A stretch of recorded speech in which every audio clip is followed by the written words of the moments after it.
teknolojiyadan adduunka oo dhan ay khalkhal gelisay qayla ayaa ka dhacday dhammaan shirkadihii teknolojiga ahaa ee adduunka oo dhan ku kala yaalay ChatGPT aqligan gacan ku samayska ah ayaa noqday mid la yaab leh oo aad loo hadal hayo maalmihii ugu dambeysay bilihii ugu dambeysay shirkado badan oo ay ka mid tahay Google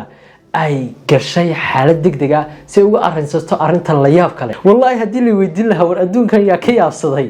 ni waxa Allah Elon Musk ayaa ka yaabsaday hadaba intaan muuqaalkeen u guda galin waxaan ka codsanayaa hadii aad nagu cusub tahay inaad bogana ku soo biirto oo ka mid noqoto asxaabta nagu xiran hadii dhanka YouTube aad igala socoto fadlan subscribe oo ka mid noqo asxaabta halka igala socota programkan gaarsiiya asxaab fara badan oo isweydiinaysa talo adduunyada xalkeebay maraysaa adduunyada waxay maraysaa wax kasta oo u baahan tahay lagu qabtay su'aal kasta oo u baahan tahay jawaabteeda degdeg lagu siinayo ChatGPT hadaba muxuu yahay hadaan in yar idin sharaxo waa aqli gacan ku samays ah oo run ahaantii meesha ka saaray hawlo badan shaqooyin badan oo ay dad qaban jireen yani wuxuu kaaga jawaabayaa su'aal kasta oo weydiiso macluumaad kasta oo weydiiso hore ayuu ka siinayaa hadii aad waqti badan ku lumin jirtay inaad research samayso ChatGPT hal mar ayuu ku siinayaa waxaad u baahan tahay hadii macallin uu ku diro assignment taas oo ka walwalaanaysa ChatGPT ayaa ku jooga oo ku siinaya macluumaad ku saxsan assignment-kana kaaga shaqeynaya macallinka xisaabta haduu in badan ku dhibay run ahaantii xal fiican ayaa la helay oo ChatGPT wuxuu caawinayaa arday far badan oo saaqadiin ah hadii mar badan aad report isweydiisay sidee loo qori karaa ChatGPT ayaa ku leh aniga ayaa ku jooga dhanka kale hadii aad warbixin istiraahad diyaari ChatGPT ayaa meesha taagan oo ku diyaaranaya warbixinta aad u baahan tahay hubaashi ChatGPT wuxuu sidoo kale ku qabanayaa su'aal kasta oo weydiiso hadaba waa maxay la yaab kale ay wax kasta ka jawaabaya muxuu kaga duwan yahay Google oo markii hore wax kasta u baahanahay aan weydiin jirnay Google waxaan weydiin jirnay su'aal kasta u baahanahay laakiin wuxuu ina siin jiray linkiyo fara badan oo waxa weeyaan aan kan u aragno inuu macquul yahay aan kala soo baxnay sidoo kale wuxuu ina siinayay xog fara badan oo aan tafatirnayn macnaha xog fara badan oo isku hagaajisanayn ayuu ku siinayay oo qeydin ah marka adiga ayaa lagaaga baahnaa inaad xogta inta isku geysato siday saxda u tahay waxa weeyaan warbixin iyo maqaal qurux badan ka soo saartid laakiin ChatGPT taas ayuu meesha ka saaray muxuu sameeyay wax kasta aad weydiiso wuxuu kugu siinayaa hal mar hal second ayuu jawaabta ku siinayaa kaaga daran hadii aad tiro luqad Ingiriisiga ma fahmayo Carabi iga dhig uu kaaga dhigayaa hadii aad tiro Soomaali iga dhig markiiba wuxuu kugu translate garanayaa luqadda Soomaalida isagoo xitaa khaldeenin hal eray oo af Soomaali ah la yaab Google Translate-ka English to Somali hadii luqad Ingiriisi aad ku qorto aad Soomaali tiro ku translate garee waxaad arkaysaa marar badan inuu sameeyo khaladaad xagga af Soomaaliga ah oo luqadda Ingiriisiga sida ay tahay ayuu turjumaa kadib wuxuu ku siinayaa turjumaada tooska ah ee waxa weeyaan luqadan ay u taagan tahay taasoo marar badan ka dhigta in erayo fara badan aanay si sax ah maadaama labada luqadood ay kala duwan yihiin inaanay si sax ah markaa isku match gareynin laakiin ChatGPT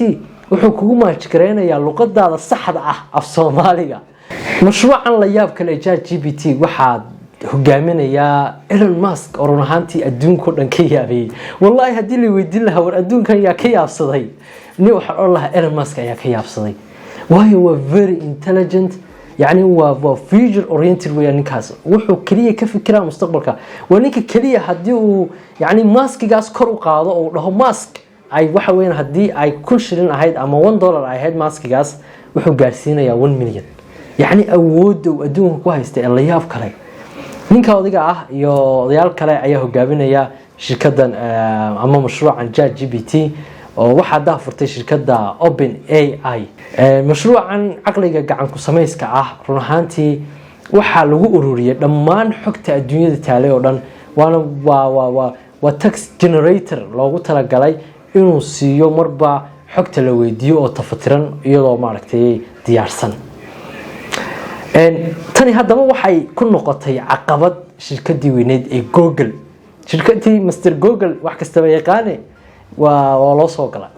حالة دقيقة يكون واقعين inay sameeyaan oo waxa weeyaan ay ka arrinsadaan xaaladan la yaab kale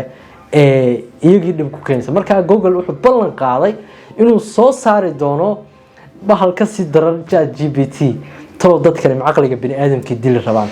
oo tusaale ahaan hadii maanta gacantidaas midig aanan isticmaalin muddo 2 bilood ah ama ba 6 cisho ah waxaa suurtagal ah inay adkaan doonto inaan isticmaalo maalin dambe haddii aanan 3 bilood isticmaalo hadalkeeda daa haddaan sanad isticmaalo wax laga yaabaa in faaligiba iga dhaco macnaha wax kasta wuxuu shaqo ku leeyahay oo uu shaqeeyaa marka laga shaqeysiyo bir haddaad meel iska dhigto waa iska daxalaysanaysaa caqligeenana haddeenaan ka shaqaysanin waxa weeyaan daxalaysigaas uu noqonayaa marka shaqooyin badan iyo waxyaabo badan oo maskaxdeena kaga shaqaysan jirnay haddii uu maanta inoo qabanayo ChatGPT waxay tani dhib ku tahay dhalinyar fara badan oo laga yaab lahaa in aanay maskaxdooda shirin oo aanay isticmaalin waxa aad hadaba looga sii deerinayaa ardayda wax barata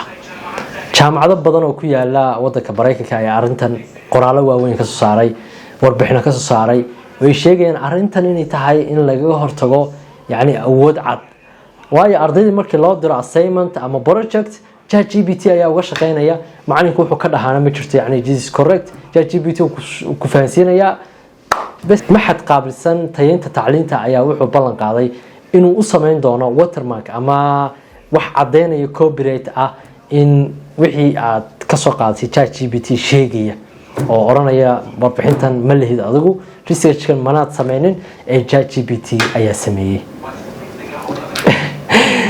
saaxiibayaal adduunyadu markaa sidaa la yaab kale ay u socotaa marba marka ka dambeysana waxay qaadaysaa tallaabo ka sii daran kii hore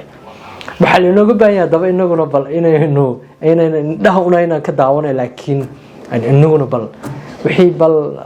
intii awoodeena aan ku darsan karayno ama aan ka baran karayno aan ka barano hadaba waxa jira dhalinyar fara badan oo markan joogno Soomaaliya looma furin in waxa weeyaan ChatGPT Soomaaliya laga isticmaalo marka qaabka looga isticmaali karayaa waa in location-ka dalkaaga bedesho ama Soomaaliya bedesho kadibna access baad u yeelanaysaa inaad gali karto ChatGPT nabadgelyo saaxiibayaal waa walaalkiin Cabdishakuur Maxamed Harbi insha Allah intii ku kulmi doono muuqaalkan muuqaal xiga waxaan idin leeyahay